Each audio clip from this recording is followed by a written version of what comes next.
نحمده ونصلي على رسوله الكريم أما بعد فإن خير الحديث كتاب الله وخير الهدي هدي محمد صلى الله عليه وسلم وشر الأمور محدثاتها وكل محدثة بدعة وكل بدعة ضلالة وكل ضلالة في النار صدق اللہ العظیم۔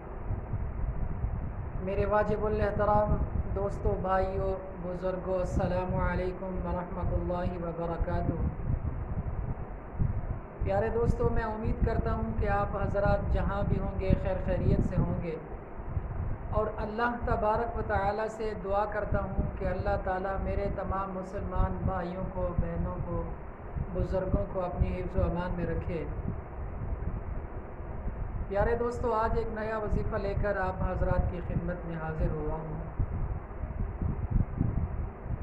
آج کا جو وظیفہ ہے، آج کا جو عمل ہے، میرے تمام مسلمان بھائیوں کے لیے، بہنوں کے لیے، بزرگوں کے لیے ہے۔ آج کا وظیفہ آنکھوں کی بینائی کی حفاظت کا ہے۔ جو میرے بھائی، جو بزرگ، جو بہنیں چاہتی ہیں کہ ان کی نظر ہمیشہ کے لیے برقرار رہے، ان کی نظر کا، ان کی بینائی کا کبھی کوئی مسئلہ نہ بنے، تو ان کو چاہیے یہ وظیفہ ضرور کریں۔ پیارے دوستو، وہ حضرات بھی اس وظیفے کو کر سکتے ہیں جن کی آنکھوں کا، جن کی بینائی کا کوئی مسئلہ ہے، نظر کم ہو گئی ہے، یا اور کوئی تکلیف ہوتی ہے، آنکھوں میں جلن ہوتی ہے، یا آنکھوں کا کوئی بھی مسئلہ ہے، تو وہ حضرات بھی اس وظیفے کو کر سکتے ہیں۔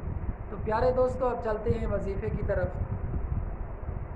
سب سے پہلے آپ نے جب نماز کا وضو کرنا ہے، کسی بھی نماز کا آپ وضو کر رہے ہیں، فجر کا وضو کر رہے ہیں، چاہے ظہر کا، عصر کا، کسی بھی نماز کا آپ جب وضو کریں، وضو سے جب فارغ ہو جائیں تو قرآن پاک کے آخری سپارے کے اندر ایک سورت ہے جس کا نام ہے سورۃ القدر۔ انا انزلناہ فی لیلۃ القدر، اس سورت کو آپ نے پڑھنا ہے 3 مرتبہ۔ پڑھنے کی کیا ترتیب ہے کہ جب آپ نماز کا وضو کر کے فارغ ہو جائیں تو آسمان کی طرف دیکھنا ہے، آسمان کی طرف دیکھتے ہوئے آپ نے اس سورت کو 3 مرتبہ پڑھنا ہے، مکمل اسی سورت کو پڑھنا ہے بسم اللہ الرحمن الرحیم کے ساتھ۔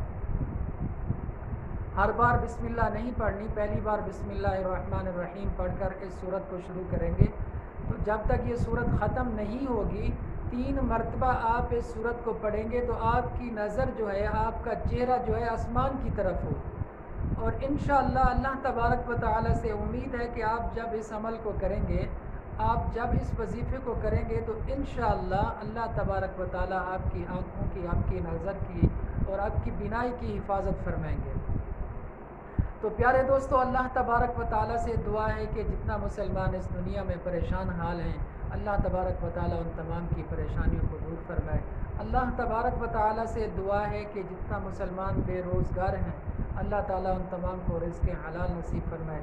پیارے دوستو، اپنی دعاؤں میں یاد رکھنا۔ والسلام۔